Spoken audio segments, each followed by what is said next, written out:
Morning Dish. He's the hardest working man in show business. His band's music takes you into the midnight hours. And when you wake up, his voice is back on your radio alarm clock. How on earth did this happen? Well, Jeff saw me taking out the trash at the radio station. And he won another award. But this one is better. I'm your boogeyman. That's what I am. It's the Morning Dish with the 2019 Radio Personality of the Year winner, Stephen Phillips. You paying attention to this, Packy? And Murphy's own Sherry Raines. Yeah, you must have given horseback passes to the right guy, Stephen. Well, giddy up. And Packy Smith's Shetland pony is right alongside. You guys know these demo tapes don't just edit themselves together, right? Well, all right.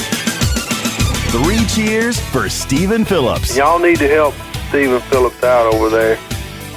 Out the door and off the radio. Here's Stephen Phillips. All righty, folks, we're back with you, and we have got an A-lister on with us this morning, all the way from Nashville, Tennessee, Mr. Jim Vest. Good morning, sunshine. Good morning, sir. How you doing over there? Man, we hanging in here. It's a little bit damp this morning, but that's all right. We can take that. I'll guarantee it. We had a little fog this morning. That's about to burn off now. That's all right. That is good. Man, you have I played. enjoy that little eerie feeling, you know. It's just cool, ain't it? Yeah, it is. I guarantee it. But, yeah, I don't know. I like the sunshine myself. I like it. It's hot. I like it when, of course, it gets too hot in Nashville, kind of muggy up there. But anyway, you have played with everybody in the world that I can think. Waylon, Jennings, David Allan Coe, you name it. It is on here. One of the things that kind of throwed me, you played with Kansas. I love Yes, Kansas. that was a weird deal.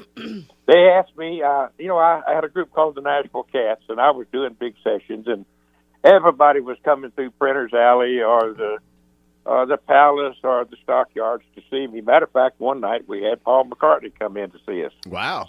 And so I met so many people, and these guys heard me play. They said, man, would you come play on our album, in a couple of days? I said, yeah. I went out, man, they helped me unload. We set up, and the first thing they did was hand me a cold beer. Oh. And that's the first time I've ever drank a cold beer while I'm doing a session. And so anyway, another cold beer or two and another cold beer or two. I don't even remember what I played on that. But somebody the other day, I said, I think I played on a Kansas thing. They looked it up and said, yeah. Said, your name is on the album. You played. Well, maybe it was the smoke on the stage, not the cold beer. Yeah, I don't know. If it's Kansas. Well, Well, might have been a little bit of that involved, too, Well, now, you played with Willie Nelson, too. Do you remember that? Well, Willie is an old dear friend. Matter of fact, when we was in Printer's Alley, Willie was still living in town, and I'd look right there. We played behind the bar, and I'd look right out there across the bar, and there sat George Jones, and there's Willie Nelson. Here's Waylon Jennings busting through the door, and there's Billy Sherrill across the way, producing everybody. And so Willie and I became pretty good friends. He had a 40-acre farm just a little bit out of Nashville, and I asked him one day, do you like to hunt? He said, no. He said, but I'll go sit in the woods with you. I said, oh, shit. I know what we'll do if we sit in the woods. Right. We won't kill nothing, but we'll have a good time. So one night he come in, he's a little down, and on the break I sat down beside him. I said, what you up to, son? He said, well, I'm leaving town. If you want to hunt, you better come on up there and do your hunt. I said, if you're leaving town, I said, I'll probably not get a chance to do it, but what's wrong? He said, hell, I can't make a living here. I said, you're kidding me. If you can't make one, how am I going to make one? Because it already had 2 or 3 big records. And he said, well, I can't. He said, I got some people in Texas that told me to hell with Nashville. Now, to come Jim, to Texas, and I wouldn't want for nothing. And he did. And by God, it worked. Yeah, he did good. Hey, Jim, we got kids listening to us this morning, so let's be careful, okay? Okay. There you go. Well, now tell me, you've got a book that you've just got ready or fixing to get ready or something? Yes, so we're going to have books in about 3 weeks. And, man, I'm really excited about it. It's got some great stories about my life. And, well, it's a whole lot about my life and how that steel guitar has carried me around the world and made me a living and introduced me to so many thousands of wonderful people. Yeah. Matter of fact, I call the name of the book is The Magic of a Steel Guitar. Oh, that's cool. Oh, I love a steel guitar, and I'm actually kind of scrolling through your Facebook. It's the pictures. Some of the old pictures you have on here are just amazing. Now, Jim, that band name Nashville Cats, does that come from the song, the Lovin' Spoonful song? It absolutely did. We had put that band together, and just for the lack of a good name, somebody said, we'll just call it the Non-Traveling Band, because we're not traveling no more. Right. And we lost the bass player, and the guy that owned that big club, not the big club, but the club we worked in, the Western Room in Printer's Alley, great big old boy. He was about 6'6" and 400 or 500 pounds, and pretty tough old bird. So when we lost that bass player, they said, we know we need a leader. Want you to be leader, Jim. And I said, well, there's no money for a leader. And if I'm going to be leader, I'm going to run this band with an iron hand. Right. And I'll fire any and everybody I want to. Yes, that's just fine. We don't want to deal with the owner. So they made me leader. And I called my brother, who had also got him working with Pee Wee King for a while after I left, shortly after I got him that job to come to Nashville. But I called my brother, and he come down to play bass for me, and I set them all down. I said, boys, there's a new song on the radio, and they're singing about us. Their whole song is about us, Nashville Cats. And I said, that's going to be the name of our new band, and that's exactly how it started. Well, that's cool. Ain't no doubt. We're changing our band name to the Dixie Antebellums. Well, that'll work. You just got to make it. Work. Yeah. I don't know how that's gonna go. You need to do something fantastic with that name. There you go. I guarantee you. Hit record under your belt right away. Whew, Lord of mercy. Now you play with Vern Gosdin. You know, a lot of folks out there are big Vern Gosdin fans, but a lot of people hadn't heard. How did you like playing with Vern? It was good. My writing partner for 40 years until he died was Hank Cockran. Right. I sold him my big old house to where I could build me a log house, and he put a studio in that house that I sold him, and Hank never stayed in the house over 3 or 4 years, so he was gone. Right. He just I don't know what it was. Yeah. But anyway, I sold him that house, and of course there was about 6,000 square feet in it. Wow. He put a studio in it. And he died in that house. He stayed in that house 31 years, I believe. Wow. So one night he called me over. Well, not one.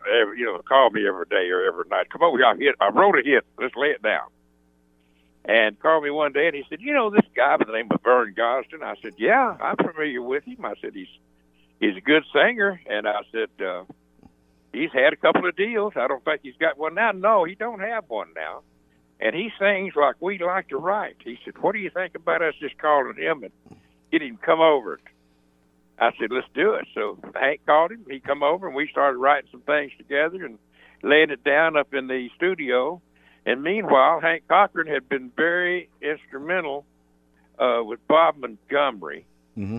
He was over at Tree, and Hank, with a power he had, helped him get over there with CBS. And now Bob is the head of CBS. With Hank's help, first thing he said was, "Oh, you let me know." So after we'd done a few things with Vern, we called Bob and said, "Here's what we want." And Bob said, "Fine." He listened to some of the demos. He said, "Man, great, let's go to work." So we started cutting stuff on Vern, and we just started having some really good luck. Right. I co-wrote one of.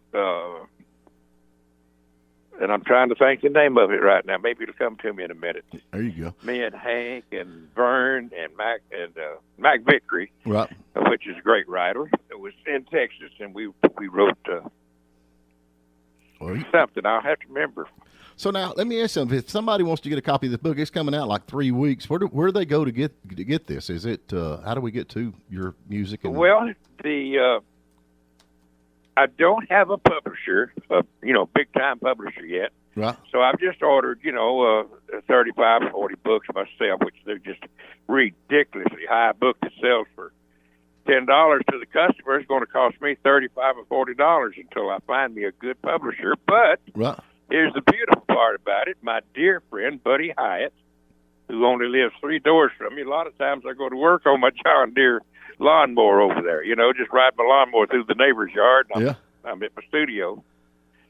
He said, Jim, you know that you need an audio. And I said, yeah, I need an audio book. So he's already got time, and I'm thinking I can maybe do this, and hopefully when I get started in about a week.